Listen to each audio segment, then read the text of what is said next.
With all horde-based shooters, there's always a style of weapon that really packs a punch that could clear an entire crowd in a few shots. With a big enough spread to cover the front and enough penetration to hit the rest behind them, a weapon with a sound that complements the aggression of the player. Yes, today we're looking at the SG-500 shotgun from the support perk. The support perk is...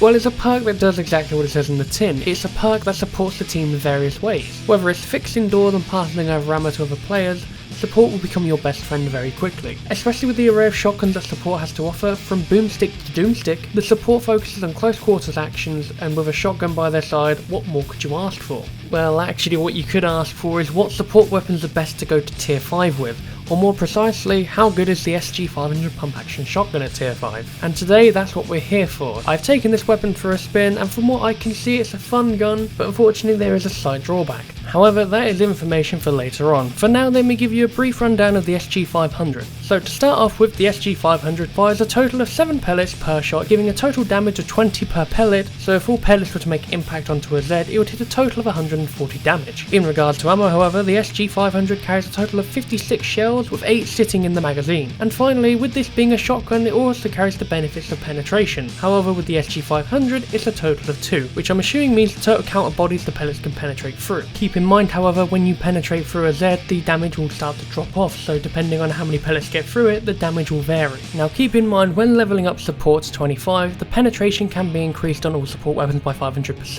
and then there's another skill in support that bumps up the penetration even further, but with a 500% passive option, you might as well just go for the tight choke instead, which halves the bullet spread, and believe me, that is definitely a much better option. Finally, in the area of skills, there is a skill that will bump up the mag size to 12, and another skill that bumps up the damage with 30%, pushing the base damage from 20 per pellet to 26. But it actually goes further than that. If you reach the max level in support, you'll get a passive boost of 25%, which means that weapon damage overall will be boosted by 25% per shot. So if you include this with the other perk, the highest amount of damage you can get is 32.5 damage per pellet, with a total damage of 227 per shot. Now that's all good and dandy, but there's more to tell, or rather there's more tiers to tell. So as we know, tier 1 starts off at 20 per pellet with a total of 140 damage per shot. Tier 2 then bumps up to 25 per pellet and then goes up to 175 per shot. Tier 3 then goes up to 30 per pellet with 210 per shot, and next up is Tier 4 with 35 damage per pellet and a total damage of 245 per shot, and finally with Tier 5 the base damage is doubled, meaning a total damage of 40 per pellet with a total of 280 damage per shot.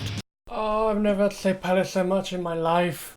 Now to rewind just a second, I did just mention that the support perk has some optional and passive skills to help boost the punch of each pellet. This will actually boost the max amount of damage the shotgun can provide from 32.5 to 65 per pellet, and then if all the pellets actually hit the Z again, you'll impact a total damage of 455. And with that knowledge out in the open, I think you'd be a little bit bummed if you didn't choose this optional perk as standard, unless you really need that 50% extra health. And if you do, I feel sorry for you, you're missing out. Although on Hell on Earth, I have died several times using this gun, mainly due to the fire rate being a bit sluggish at times when being crowded, so maybe the health isn't too much of a downside anyway. But moving on from there, the SG-500 even at its original tier is a great weapon for being a crowd sweeper. For all basic Zeds ranging from clots to gore fiends, you can easily get rid of them with a clean shot to the head. Clots and base Zeds, including little things like crawlers, can actually be taken down with a body shot as well, and this will normally get rid of them 9 times out of 10. But when it comes to gore fiends and rioters, it will take several shots to keep them down. Also, to make this as blunt as possible with rioters,